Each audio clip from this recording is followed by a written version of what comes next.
After months of research, a crack team of Daily Wire investigative reporters spreading out across the country from sea to shining sea have managed to discover several Democrats who are not running for president. Hillary Clinton, who used to be somebody or other, was among the first to make the startling announcement that she would stay out of the 2020 race. Using an empty Chardonnay bottle as a make-believe microphone, the former something told a gathering of pink reptiles floating on the barroom ceiling, quote, "If you think I'm going to stand on a debate stage and take a load of crap from a bunch of crazy Stalinists, you're out of your ever-loving mind. The only thing I ever had going for me was the name recognition I got from being chained to that tailhound who promised if I stuck by him, he'd get me to the White House. And now, if I'm not the biggest damn fool on planet failure, my name isn't whatever the hell it is," unquote. Mrs. Clinton offered to answer reporters' questions until closing time, then said, "It's closing time," and pitched face first into her salad, losing consciousness. Another Democrat who says he will not run is Michael Bloomberg. The billionaire former mayor of New York said, quote, "It was a tough decision whether to use the presidential bully pulpit to hector people about their eating habits or stay home and take a bath in gold coins like Scrooge McDuck. In the end, forcing socialism down the throats of poor people didn't seem as entertaining as just sitting around admiring how rich I am," unquote. The final Democrat who says he may not run for president is Morgan T. Snarkums, a greengrocer from Omaha, Nebraska. Speaking to some guy who had stopped in to buy plastic garbage bags, Snarkums said, quote, "I'm just a nobody who doesn't know much about anything, so it'd be too hard for me to distinguish myself from all the other Democrat candidates." Trigger warning, I'm Andrew Klavan, and this is The Andrew Klavan Show. I feel hunky-dunky, life is tickety-boo. Birds are winging, also singing hunky-dunky-doo. Ship-shape, tipsy-topsy, the world is zippity-zing. It's a wonderful day, hurrah, hooray! It makes me want to sing. Oh, hurrah, hooray! Oh, hooray, hurrah! In the immortal words of the classic movie The Incredibles, if everyone is special, no one is. Likewise, if everyone's an anti-Semitic piece of garbage, Jew-hating creep, then it's not just Democrat Congresswomen Ilhan Omar, Rashida Tlaib, Alexandria Ocasio-Cortez, and the entire Democrat media establishment that is protecting them by pretending the problem is on both sides of the aisle. It ain't. It's the Democrats, especially the new left of left-wing Democrats. They hate Jews, and the Republicans don't. And guess what else? Hating Jews is not the same as criticizing Islamists for oppressing women, killing infidels, and trying to occupy and destroy the West. Anti-Semitism is not the same as opposing illegal immigration. Anti-Semitism is not the same as holding the opinion that homosexuality is a sin. Anti-Semitism is special. It's unique in Western history and unique in the Western mind, and it's especially awful and dangerous to everything we hold dear and everything good and noble about the human condition. It's no accident that the great civilization of Europe ended with a Holocaust. It wasn't a Holocaust of hate. It wasn't a Holocaust against the other, a Holocaust specifically designed to eliminate the Jews. That kind of anti-Semitism is on the rise, and the Democrats specifically express it and tolerate it. When former DNC second-in-command Keith Ellison and the Black Caucus unapologetically hang out with a jerk like Louis Farrakhan, and when Israel, of all nations, must defend its very existence from BDS supporters like Omar Ilhan and Rashida Tlaib. Yes, you can disagree with Israel. Yes, you can criticize a person who happens to be a Jew. You can even argue against the tenets of Judaism if you know what you're talking about. But genuine Jew-hating is flaming garbage from the burning dumpster of garbage hearts, and it's a Democrat problem, and they ought to take care of it. We'll talk more about it in just a second, but let's first talk about Ring and neighborhood safety. You know, right this very week, one of the guys here at the Daily Wire had two people show up at his house at 3 o'clock in the morning and start asking him directions and trying to get into the house to use his phone and all this stuff. But luckily, he had one of these doorbells where you can see people. This is what Ring provides, a doorbell where he could sing and talk to people, so he could just look into his phone and say, "Knowles, if this happens again, I'm going to complain." It wasn't Knowles. But the rest of the story is true. Ring's mission is to make neighborhoods safer. You might already know about their smart video doorbells like that and camera that protect millions of people everywhere. Ring helps you stay connected to your home anywhere in the world, so that if there's a package delivery or a surprise visitor, you'll get an alert and be able to see, hear, and speak to them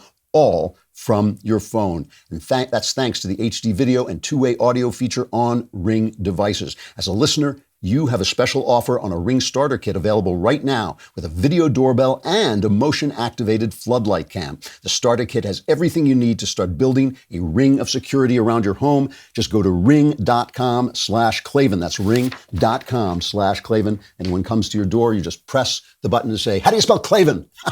If they can't answer that, you know it's trouble. It's Klavan. All right, it's mailbag day. We've got all your... All right. All your problems will be solved in just a few moments. But first, let's continue to talk about this. This is a thing, obviously, has really got me annoyed here. Ilhan Omar, the congresswoman, she keeps making these remarks about Israel that are just tinged with anti-Semitic rhetoric, okay? You know, she says it's all about the Benjamins, and then she says that she's on the Foreign Affairs Committee, right? So she says, I should not be expected to pledge support or allegiance to a foreign country, which is an old canard about the Jews, that they can't be good citizens because their first allegiance is to Judaism or to Israel. I mean, this used to say the same thing about Catholics, that it was their allegiance, that their allegiance was going to be to the Pope. That's why they couldn't vote in England. All right. So the Democrats make a move to try and condemn this, like they did with Steve King. Remember, Steve King made some remarks that were taken to be bigoted. They condemned the remarks without naming him, but they then threw him off his committee posts. Okay. The Democrats start to have a condemnation of anti-Semitism. It's supposed to come up for a vote tomorrow, I think. And suddenly it's a debate. Wait a minute, you're condemning anti-Semitism? Well, that's not the way we Democrats behave.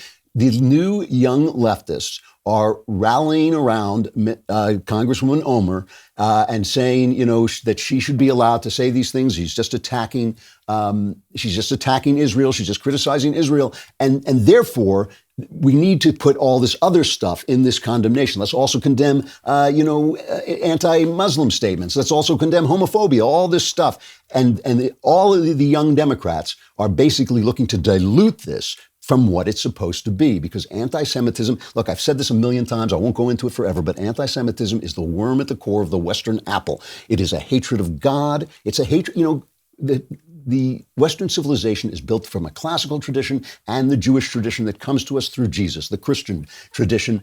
Those two things, it's as if they're at war with one another, because the classical tradition came along with a paganism that killed its children, that worshipped stuff, and the Jewish God wants you to be free. That's a very big theme in both the Old Testament and the New Testament. The Jewish God wants you to be free. He gives dignity to the human being. He gives dignity to the poor and the weak and the small. And people hate that God. They hate that God because they hate his creation. They hate his creation because they hate themselves. This is run through Western civilization. I don't attack any specific religion, but I do attack Christianity, because Christianity, this was the worm in the core of Christianity. It was an anti-Christian belief. It was a way of projecting the hatred of God onto somebody else, saying it's not us, we didn't kill Jesus, it's the Jews who did it. That's what it is. It's a way of getting rid of your hatred, pawning it off on somebody else. But that's what it is. And when I say it's a Democrat problem, I mean it's a Democrat problem now. It is not consigned either to the left or the right, but that's not what we're talking about. There's plenty of anti-Semites on the right, plenty on the left, but we're talking about political parties and people with power, people who are elected, who are serving in government. That's what we're talking about. The Republicans don't have this problem. The Democrats do. So here is the guy, Eliot Engel, the congressman who heads the Foreign Affairs Committee and who's writing this condemnation that they can't pass. And he's on CNN, and basically he goes mealy-mouthed. It's not about anti-Semitism. It's about any hatred anywhere. No, it's not. But he says it is. You're the chairman of a really important committee, right? Foreign Affairs. This is the center of a lot, and it's certainly the center of this discussion about Israel. At what point do you say to her, Congresswoman Omar, look, you're not on this committee anymore. You strip her of your seat. Are you close to that, or at that point? No, I'm not close to it. First of all, it's not up to me. This is done by the leadership. Mm-hmm. I don't know that would do anything except exacerbate the situation even more. I'm looking to get rid of anti-Semitism, not looking to punish anybody. I think that it's very important that we keep our eye on the prize. And I think that whenever there is hatred being spewed, or again, racism, anti-Semitism, homophobia, Islamophobia, I think we have to speak out, and that's what I'm doing. Yeah, because he doesn't want to say that it's this person. You know, if you want to get rid of anti-Semitism, one way to do it is to expel anti-Semites from your committee. I mean, and he doesn't want to say it's a problem. It's a problem in Islam. It's a problem in leftism. It has been a problem in leftism for a long time. It is built into leftism because leftism is anti-West. It is anti-freedom. It's anti-West. It's anti-spirituality. It's anti-Christian spirituality specifically because that is the heart of Westernism. You cannot believe the feature that the New York Times ran next to its story about how the Democrats can't get around to condemning anti-Semitism. It is unbelievable. I will read it in just a minute. First, when I first started doing this, I never expected ever to have any kind of a career on camera. So when I first started doing the Klavan on the Cultures at PJTV, I decided to get a look of some kind. And I developed this look of an shirt untucked with a colored T-shirt underneath it. And I look back at those things and I think, gee, I wish they'd had untuck it then, because they didn't. And shirts are not made to be worn. Normal shirts are not made to be worn untucked. But it's a cool fashion, very California, very Hollywood fashion. And Untuck It has done the clever thing. They have developed shirts that are perfectly developed to hang right on you when you are wearing them untucked. Untucked shirts were specifically designed for this, and this is the original. This is the original untucked shirt, a modern solution to an old problem. It doesn't matter what your size is, doesn't matter what your shape is. These shirts are perfect, and they have all kinds of colors and designs, obviously. Try it in person at one of Untuck It's 50 stores, or go to untuckit.com to get started. They even offer free shipping and returns on all orders in the U.S. You can save 20% off your first order by using my code Klavan at checkout. That's untuckit.com, promo code Klavan. And I know what you're thinking. I can read your mind. You're thinking, yeah, but how do you spell Klavan? There are no E's in Klavan. I just make it look easy. It's Klavan. Here's the story the New York Times runs next to the fact that the new left Democrats won't reject anti-Semitism. They will not do it. They will not do it. They may mouth it, but they will not really do it. So what's the issue, right? This is obviously what journalism does. Journalism extracts the issue that they want, because journalists are now so biased, so intellectually corrupt, so one-sided, they only extract the issue they think should be there. So if an Islamist goes into a bar and shoots it up, the problem is guns, not Islam. Right? That's the issue. The issue is then guns. If a right-winger goes into a bar and shoots it up, the problem is conservatism. That's the way it works. They extract the issue. So what's the issue? What is the issue that the New York Times sees in the Democrats' inability to pass a simple resolution condemning anti-Semitism and maybe tossing Ilhan Omar off the Foreign Affairs Committee where she should not be? Okay? Here's the headline. Ilhan Omar's criticism raises the question, is AIPAC too powerful? This is the Israeli PAC, right? This is the pro-Israeli PAC. That's the question. Is AIPAC too powerful? Miss Omar's, I'm reading this now, Miss Omar's insinuation that money fuels American support for Israel, it's all about the Benjamins, baby, she wrote, revived a fraught debate in Washington. Unbelievable. Not over whether this person should be kicked off a committee. It revived a fraught debate in Washington over whether the pro-Israel lobbying behemoth has too much sway over American policy in the Middle East. The backlash to Ms. Omar's tweet was fierce, with even Democratic leaders accusing her of trafficking in anti-Semitic tropes. The Congresswoman apologized, but the swirling debate, not only around Ms. Omar, but also around broader currents buffeting the Middle East, has forced an uncomfortable re-examination of the questions that she has raised. Well, good for her for raising these questions about whether Jews have too much money, whether Jews are secretly influencing, foreign policy. No one ever thought of that before. Good for her for raising that wonderful anti-Semitic question. Has AIPAC, this is again from the Times, has AIPAC, founded more than 50 years ago to strengthen, protect, and promote the U.S.-Israeli relationship, become too powerful? And with that power, has AIPAC warped the policy debate over Israel so drastically that dissenting voices are not even allowed to be heard? Shame on the New York Times. If there is such a thing as a person at the New York Times who can continue to feel shame, shame on them. That's disgusting. That's disgusting. That's a newspaper that isn't even fit to line a canary cage. A canary wouldn't see fit to crap on that paper. That is a terrible thing to do. It is AIPAC isn't even, it's a big PAC. It's a real PAC. They don't contribute to candidates. They don't give any money to candidates. They are fighting for a relationship with our allies, the only country in the Middle East that shares our values, the only one, and the only one that the left sees fit to want to boycott and divest and sell. That is an amazing, amazing piece of anti-Semitic writing. Shame on them. It is just amazing to me. Let's listen, listen to Chuck Todd. Here you can see the argument played out and what's so wrong with it. Omar opened the door for Republicans to point fingers and say, aha, the left has a problem with anti-Semitism. And you know what? It does. But unless you want to forget the chance of Jews will not replace us by neo-Nazis in Charlottesville, unless you want to forget President Trump saying there were good people on both sides of that debate, unless you want to forget the synagogue slaughter in Pittsburgh last year, unless you want to forget all of that, you have to acknowledge that the right has a problem with anti-Semitism too. Both sides are doing a lot of finger pointing, and there's a lot to point to. And that's sad. Anti-Semitism is on the rise. On the left, it's on the rise. On the right, it's on the rise. In Europe and a lot of other places. So let's not pretend it's on the rise in just the other political party.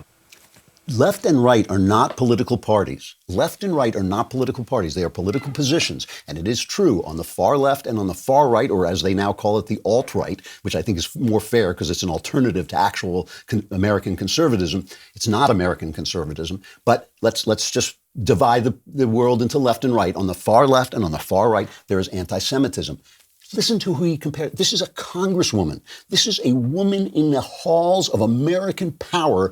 And so are all these other people, these Farrakhan lovers hanging out with him. He's comparing them to the guys with tiki torches or wiki torch, whatever the hell they're called, marching in the streets, these white supremacist garbage heads. He's comparing a congresswoman to them. He's comparing a congresswoman to the guy who shot up a synagogue. Really? Really? That's the right and the left? Our right-wing anti-Semites are the outsiders of the outsiders of the outsiders, the furthest away from the people in power. Is there any relationship between Mitch McConnell and the guy who shot up that synagogue? No, of course there's not. And their guys are in Congress. Their guys are arguing. Their guys are at the New York Times writing front page stories about whether the Jews are too powerful.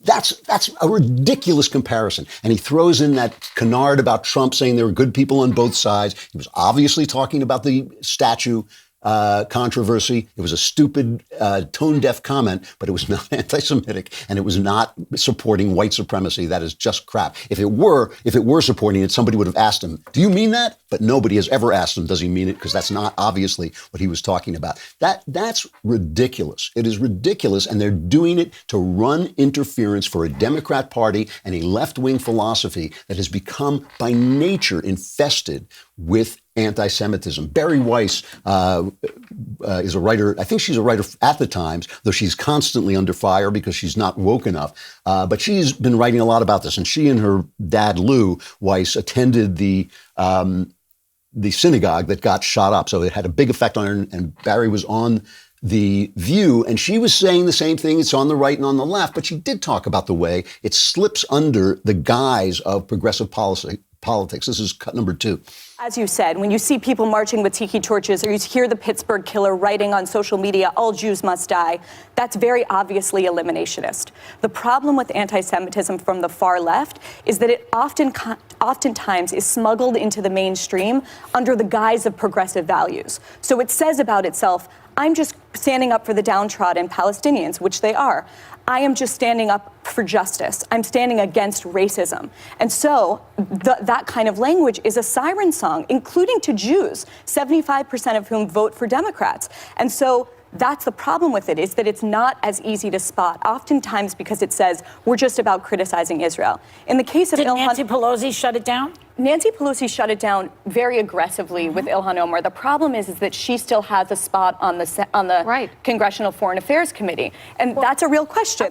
See, I would go even further. I think as the party moves left, it moves into anti-Semitism land. Whenever you're against freedom, whenever you're against the human person, as when you want to leave babies to die if they escape your abortion, whenever you're against the dignity and freedom of the individual, you are going to ultimately be against the Jews. This anti-Semitism, it is the devil's flagpole. It is when you see it waving, you know who's living there. And it is on the left, on the right, but right now, it's the Democrat Party that represents the furthest extreme of its own philosophy. Michael Goodwin, writing in the New York Post, says it's no coincidence that the Democratic Party is increasingly both the anti-Israel party and home to a growing number of anti-Semites. To be clear, the two things are not always the same, but something is going on when both are defining elements of a political organization. One obvious truth is that Dems have failed to deal with anti-Semitism forthrightly and now are confronted by a metastasizing cancer in their ranks. Another development was Obama's effort to lure Iran in from the pariah state cold, despite its vow to eliminate Israel. By the way, this does go back to Obama. Obama, for 20 years, went to the church of the Reverend Jeremiah Wright, who was, what's the name? Christian liberation theory, which has been infested with anti-Semitism. He's the guy who, Obama the other day, there are times when I miss Obama just because I love the absurdity of the guy's ego. Obama and Michelle were making a speech the other day, and Obama said, if we could form a network of young leaders, not just in the United States and around the world, then we got something. If we can train 1 million Baracks and Michelles who are running around thinking they can change the world, that would be great. I mean, I thought, I have nightmares like that, where you look out the window and there's 1 million Baracks and Michelles out there. He loves himself. This guy sat for 20 years, right? 20 years of Sundays in the Reverend Jeremiah Wright's church. This is the guy who called Israel an illegal state. This is the guy who used that old joke, Jesus was a Palestinian. Jesus was not a Palestinian. Palestine is the Anglicization is actually the Latinization of the word Philistine. Remember Goliath, the Philistines, who the Jews were always fighting when the Romans wiped out the Jews in 70 AD, I think it was. They renamed the territory Palestine as just a way of giving them the finger, basically, a way of telling the Jews what for. Jesus was a Jew. He was a J-E-W. That is how you know what Jesus was. His entire philosophy, his entire insight comes from being the son of the God of the Jews. Remember, I think I've told that story, my favorite story about John Wayne on his deathbed, where they were always saying Wayne was an anti-Semite and one of his visitors was a Jew, and the guy said, "Oh, I wouldn't think you'd want to see him, Duke, because he's a Jew," joking around. And Duke pointed at the ceiling and he said, "The only Jew I don't want to see right now is that one," because he didn't want to die. That's the Jew that Jesus was, that Jesus came from. All of his philosophy, everything he quoted came from the Old Testament. This is part of leftism. It is part of leftism because leftism is now anti-Western, it is anti-freedom, it is the individual, it is anti all the things that come into our culture through the God of the Jews because he is God. Unbelievable. That thing in the New York Times, if I believed in burning words, that would be a good way to start a fire. I just got to drop in on R. Kelly. Here's another one of these stories of a guy who basically seems to have beaten the law for years while one woman after another was complaining that he was treating them. There was a video, apparently. Avenatti says he's got a video of this guy mistreating women. They say he's held them in a cult-like state. And he was on with, she's in with Gayle King, and Gayle King handles herself very well here, but R. Kelly just goes nuts. Just play the cut 7. How stupid would I be to do that? I didn't say you were holding. That's stupid, guys. I didn't. Is this camera on me? Yes, it's on. That's stupid. Use your common sense.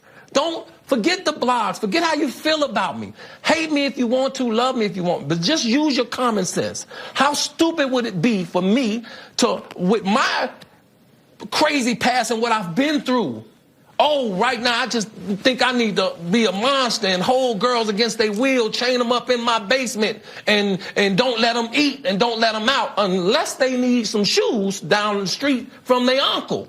Robert, stop it. Y'all quit playing. Quit playing. Robert. I didn't do this stuff This is not me, y'all. I'm fighting for my life. Y'all killing me with this. I gave y'all 30 years of my career. Robert. 30 years of my career. Y'all trying to kill me. You're killing me, man. This is not about music. I'm trying to have a relationship with my kids, and I can't do it. Y'all just don't want to believe the truth. You don't want to believe it. You know, it's interesting that this is happening at the same time a Michael Jackson documentary is bringing that story up again, and a lot of people saying that he really did all the things that we all kind of thought he did with children. It's just interesting, I guess, that this stuff has been around for so long in plain sight, because R. Kelly has been accused of this before and got off the hook. Michael Jackson off the hook.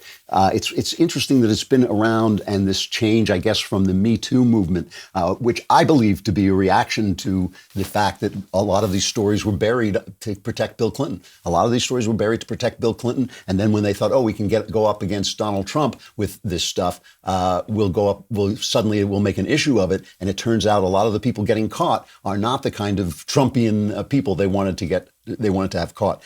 It's karma. It is actual karma. All right, we got the mailbag coming up, but first, I got to say goodbye to Facebook and YouTube. Come over to dailywire.com and subscribe for a lousy $10 a month, lousy $100 for the year. Most importantly, not only do you get Shapiro and Knowles and Walsh and me, all those shows that you can just watch right on the site, but you can ask questions in the mailbag and all your problems will be solved. I mean, if somebody said to you $100 a year, all your problems will be solved, how could you pass that deal up? I don't know. Here comes the mailbag.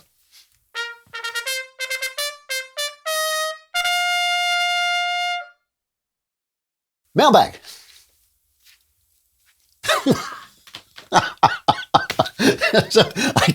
I can't get a scream for the mail. Oh, man. Where is it when you need it? All right, from Austin. He's finally trying to clear things up. This is probably not our Austin, probably a different Austin. Hey, Andrew, do you think that religious experiences and miracles still occur today? If so, why don't they happen on a larger scale? I think they happen all the time. I mean, the thing about miracles is they vanish after they occur because there's always a reasonable explanation looking backward. But, you know, a doctor says, oh, this guy is going to die, and he doesn't die, and he gets better. And the guy says, well, that's, you know, because of this is what happened. He can describe the physical things that happen. He doesn't say it's a miracle because he doesn't believe. You know, they say that seeing is believing, but also believing is seeing. And I think that there are plenty of things that we ascribe to natural causes that do have natural causes, but don't have a central natural cause.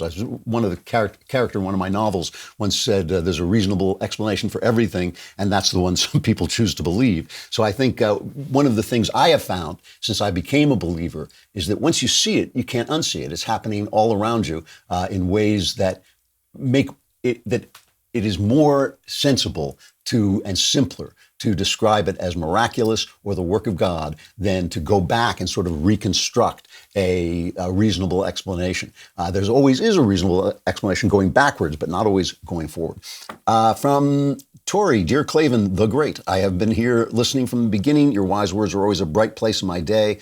I have a conundrum that I'm facing as a Christ follower.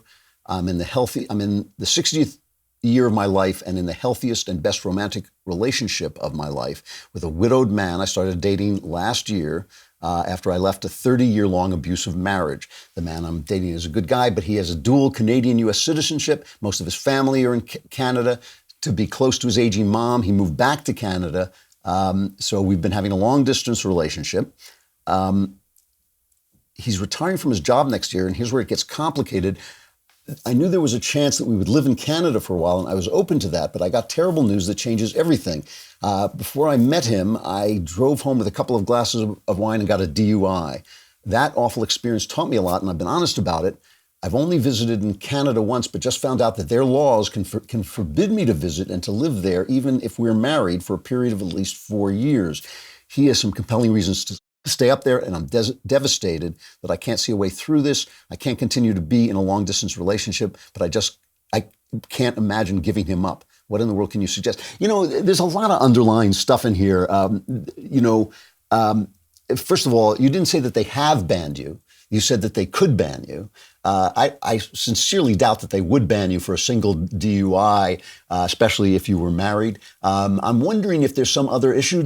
Are you sure this guy wants to be with you? Are you sure he wants to marry you? You're catastrophizing. You're saying this is going to be an absolute disaster, but the disaster hasn't actually happened. So why are you doing that?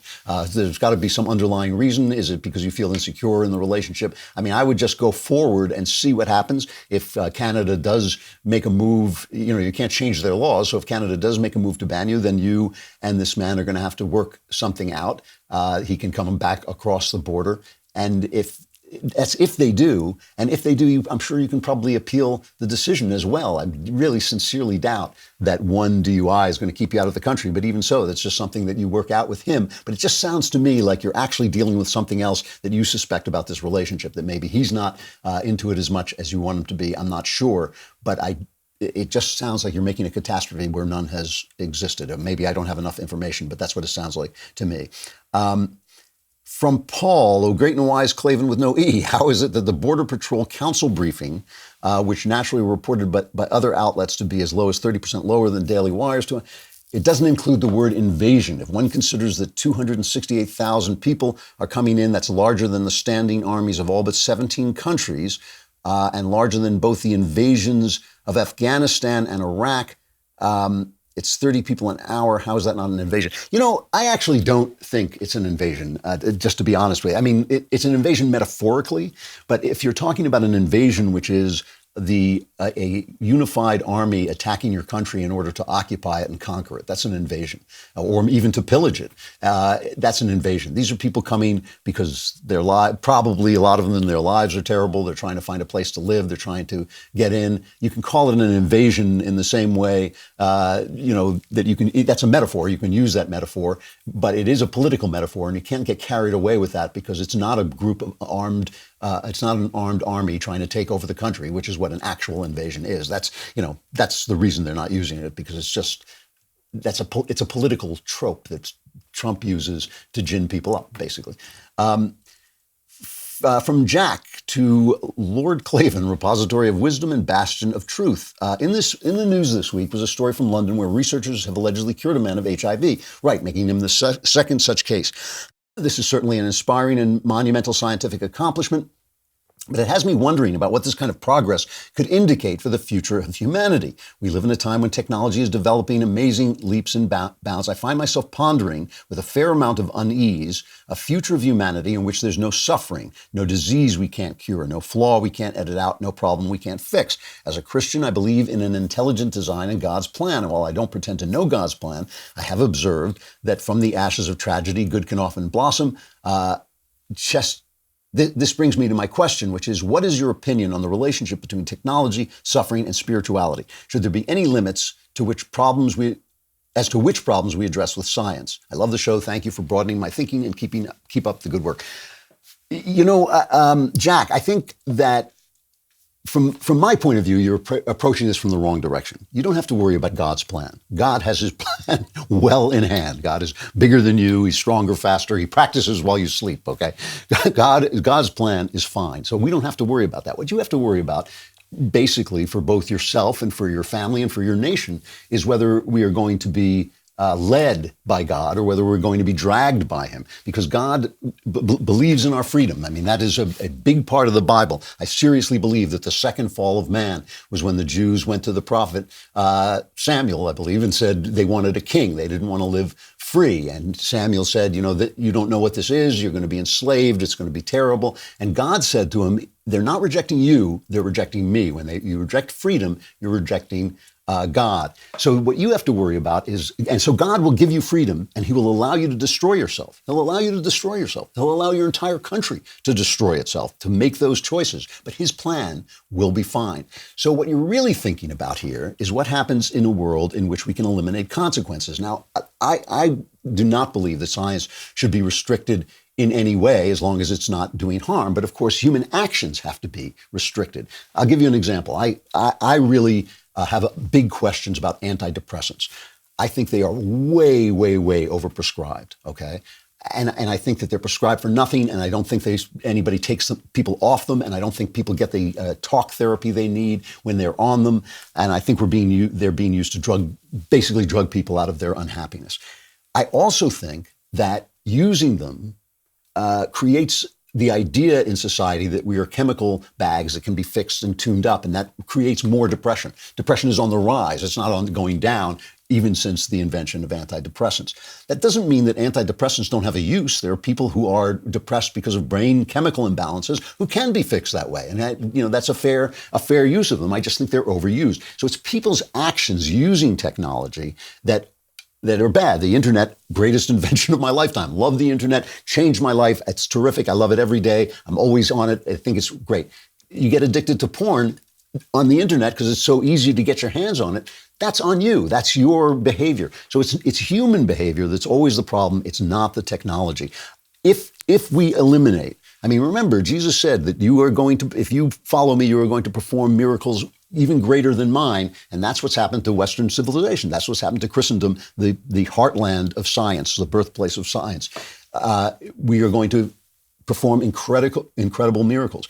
If consequences for bad actions are removed, those bad actions are going to remain bad, and you don't have to worry about God's plan playing itself out on bad actions. It will do that. It will happen.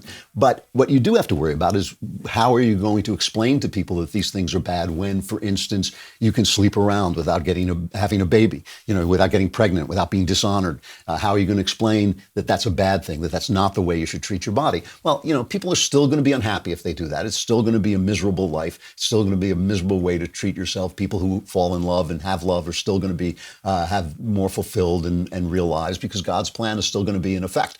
But I do believe that these are good things. I don't believe that I don't want to see people, even a guy who's done something amazingly stupid like slept with 20 people unprotected in a single night. I don't want to see him die of AIDS. I don't think that that's like, oh yeah, that's a capital offense, you die. I just want him to understand that maybe as a human being he should have more dignity and respect for himself than that. And I think as these consequences get less, we're going to have to make better arguments. I think that's the idea. But we don't have to worry about God's plan. God's plan will take effect. From Jeremy, Lord Klavan, you said you played Assassin's Creed on the Oscars backstage show. The tagline of Assassin's Creed is "Nothing is true, everything is permitted." This seems a very leftist sentiment. Oh, it's a really leftist game. It's a really left-wing game. Giving the Gamergate saga the decline of the movie industry and active cultural media targeting for manipulation by the left, do you believe the video game industry will be the next major battleground? The culture wars, it already is. That's what Gamergate was. It was people trying to defend their right to play whatever games they wanted and not to have games censored for wokeness or political correctness. Of course, anything that is popular. The only reason it hasn't happened is because progressives tend to be old fuddy-duddies and they don't know the game. They didn't know the gamer world was there until it started to make so much money. Progressives are the most backward people on earth. And so that was a place where a lot of right-wingers were and are hanging out in the gamer world. Klavan the Wise from Joey. Over the last 2 years, your show has become the favorite part of my daily routine. I want to thank you personally for guiding me back into a routine of regular prayer and the more fruitful life that has come with it. Your humor and advice remind me often of my father. He has been dealing with a multitude of health issues and is undergoing his most serious surgery yet on Thursday. With a high mortality rate, my family has been preparing for the worst, which includes myself taking over the duties of the head of the house. I know in my heart everything will be okay, and this is just the first step to recovery. If you have any advice on how I should be preparing, please share. And please include him in your own prayers this week. Thank you for everything. Well, listen, Joey, first of all, I'm sorry that's happening. Listen, not every story has a happy ending. I don't know what's going to happen to your father. You don't know what's going to happen to your father. I'm glad you feel optimistic, and I hope you're right. But you don't know. I don't know how old you are, so I don't know how much of the responsibility of leading your household you're going to have to take over. If you're, 14, not as much as if you are, in fact, the adult in the room. So, what you should be concentrating now is on your concern, your anxiety, your grief for your father, how you can comfort the people around you, how you can be comforted yourself. That's the thing you have to focus on right now.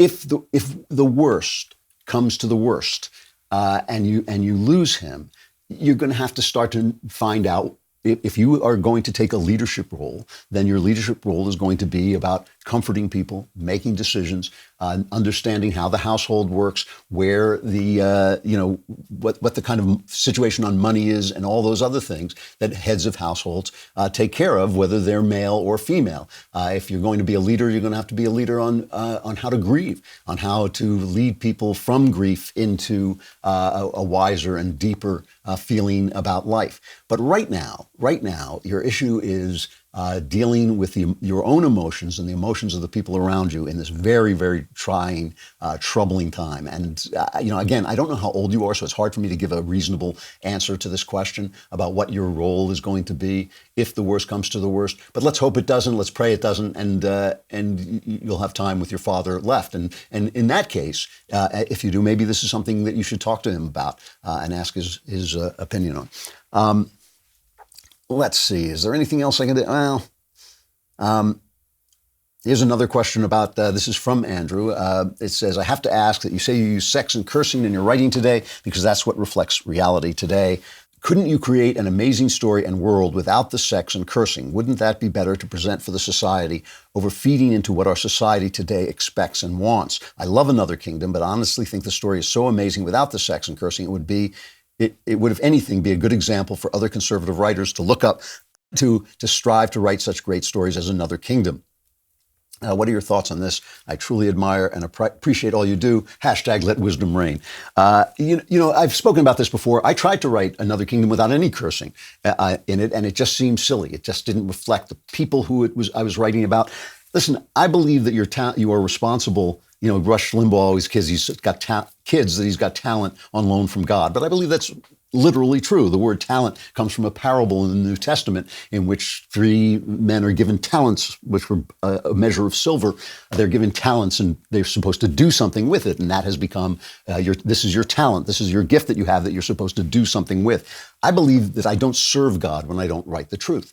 I believe that I'm meant to write the truth about my civilization and my society. My stories take place in places where people use certain kinds of language. And I think that every word I write very carefully. I know exactly what I'm doing and why I'm doing it and why I'm putting it there. It doesn't mean I don't make mistakes, but I mean, I'm a very intentional writer. I can't write a story that leads people to truth without telling the truth. And sometimes with certain characters in certain situations, that includes having them sound realistic and having them say realistic things. I've told this story before, but it's a good story. I was in a meeting in Hollywood with a person who bought things for a very big network, and she and I started talking about Game of Thrones, and the leftist trope at that point was Game of Thrones had too much rape in it. Very bad, had too much rape in it. And I said to her, they're just being honest, because in a society without guns, women, the whole thing about Game of Thrones is it's a story about power. And one of the forms of power is men's power over women, their physical strength over women. And they're just showing that. And she said, well, they should just not write it. They should leave it out. And I thought, yes, then it would be a good show, but not a great show, because it wouldn't tell the truth. The truth is what makes work catch fire. I don't even understand how, when you show the way men think, which is in a very sexualized way very often, when you show the way men think, men say, oh, that's me. And if you show that person doing something good, if you show a flawed, damaged person doing something good or reaching for something better than himself, then you're showing them themselves. If you're showing them a square-jawed Bruce Willis hero who can do no wrong, then that may be fun to watch. I like watching those movies, but that doesn't exactly take me anywhere, because I already think that guy is not me. That's part of the reason why I do what I do. Like I said, I'm very careful about it. I'm trying to tell the truth about the world that I'm living in. Part of which truth is that it is the creation of God. Let me finish. I've been talking about video games all week, and I want to talk just a little bit more today and tomorrow about it, and then I'll stop. We're getting a lot of questions in the mailbag about video games, and I didn't address a lot of them because I wanted to finish what I'm saying first, and then I'll answer questions if I haven't answered them in this segment. I was talking about the way in which, because I was young and starting my life, that video games would come in and out of my life. I would see the great leaps that they had taken, and then get addicted to a new one like Super Mario or Space Invaders. And then I'd get tired of that. I'd stop playing for a while. And then suddenly I'd stumble on this new advance. And that went right on into when I left America and I moved to England. I stopped playing. I was working so incredibly hard, trying to establish and build on my writing career and trying to support my family, that I wasn't really playing any games. And one day I walked into a stationery store back on the days when they had stationery stores, and there was a bargain bin, 5-pound bargain bin, and in it was the game Diablo, the computer game Diablo, which is an amazing, amazing game. Now you have to remember, the last thing I'd really seen up close was Super Mario. So I had not seen this incredible new advance in animation, in reality, in specificity that Diablo had, a story about a guy fighting an infestation of devils in a medieval kingdom. And I brought that home. It was £5, right? So it was on sale. So I brought it home, popped it into my computer at work, which was a major, major mistake because I started playing, well, I'll just play it for 10 minutes when I take a break from time to time. Then I was playing it my entire lunch hour. And then now and then it would go past my lunch hour where I was hitting the mouse so much, because that's how you fight in Diablo on PC. You hit the mouse. I actually busted the mouse. But then this is when I realized, oh, wow, this is going to be an art form. This is going to be a way of telling stories like none before. I remember going to a store. I love Diablo so much. I was like, please, sir, may I have something else like this? A game that has been long forgotten called Realm of the Haunting. The first time I played a first-person shooter, and it was a ghost story. And you know, I love ghost stories. So this was a first-person shooter. I could not get over this thing. I was just blown away by it. And that was the beginning of the 90s, which I believe thus far has been the golden age. The 90s were the golden age of video games because they were developing. Art forms are usually at their best at that moment when the artists are exploring new things, when Hitchcock is realizing that he can cut stuff out, when he's playing with sound, when sound comes in and he keeps parts of film silent. That's when movies are at their best. When I say that 1939 was the greatest year in movie history, it was. I mean, that Shakespeare comes early in the English theater. Dickens comes early in the English novel. The greatness comes when people are actually inventing stuff, inventing ways of doing it. And then there's still going to be great examples, but that golden age comes when things actually break free, as they did with TV in the 90s as well. So that in the late 90s, early 2000s. Think of the games, though, in the 90s. Tomb Raider, Halo, Metal Gear Solid, all the Super Mario games, Mega Man, games like Monkey Island that had humor and puzzles and everything. Silent Hill, great horror game.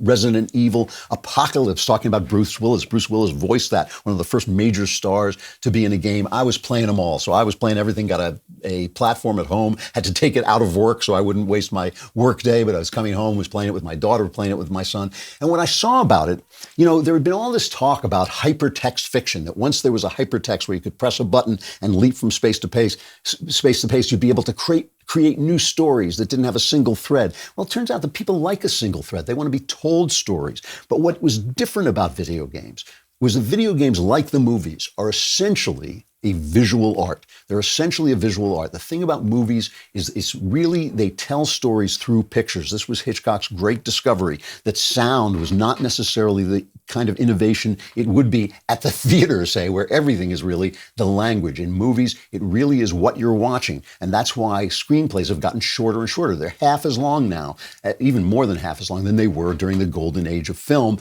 when people were talking a lot.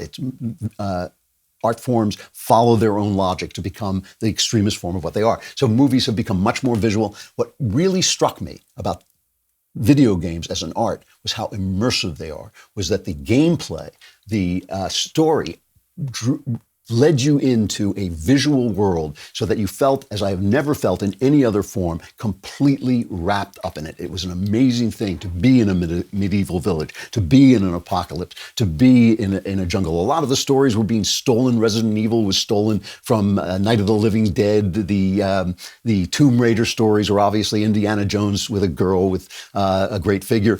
But it was the way that the gameplay neutralized your disbelief and drew you into this amazing, amazing visual world. As that developed, I started to notice that there were limitations to the way video games could tell stories. And I think that's what we're coming up against now. And I'll talk about that tomorrow at the end of the week. I've gone over. I've got to stop. This is Andrew Klavan. This is the Andrew Klavan Show. See you tomorrow.